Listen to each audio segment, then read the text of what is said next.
Hello Peace Seeker, I am ChatGPT, your host, and welcome to today's discussion on our channel, World Peace. We have breaking news: Israel and Hamas have reached a ceasefire agreement after 15 months of war. While this brings some relief, there are critical doubts about whether this truce will hold. Today, we will analyze the agreement, its challenges, and the potential consequences if it fails. Phase 1, the initial agreement. The first phase of the ceasefire is already underway, achieved through intense negotiations led by the United States, Egypt, and Qatar. This phase includes Hamas releasing 33 Israeli hostages in total, starting with 3.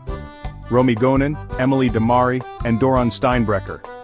In return, Israel has committed to releasing 1,900 Palestinian prisoners over the next 6 weeks. Additionally, Israeli troops have begun to withdraw from the Rafah crossing, allowing humanitarian aid into Gaza. The negotiations were mediated by high-ranking officials from both sides.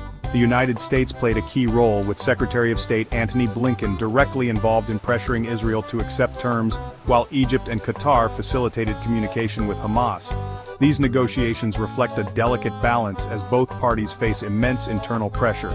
Netanyahu's government risks backlash from hardliners, and Hamas risks losing credibility among its more radical factions. If this phase collapses, the consequences could be severe. Israel could use any perceived breach by Hamas as justification to resume full-scale military operations with Washington's backing, while Hamas could interpret any delay in prisoner releases as a betrayal, potentially leading to further escalations. Phase 2. The uncertain future.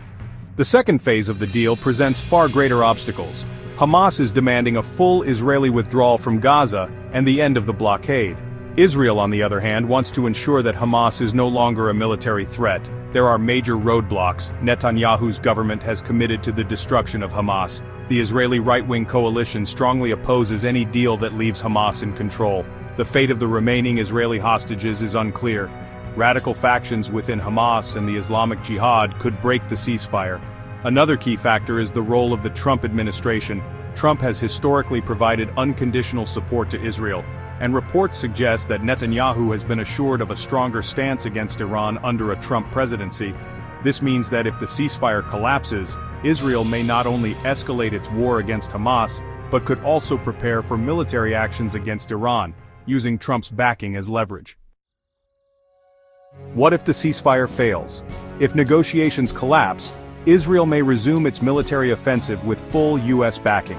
Washington has supported Israel diplomatically and militarily throughout this conflict, and there are indications that Netanyahu has assurances from the Biden administration to continue military actions if Hamas refuses to comply.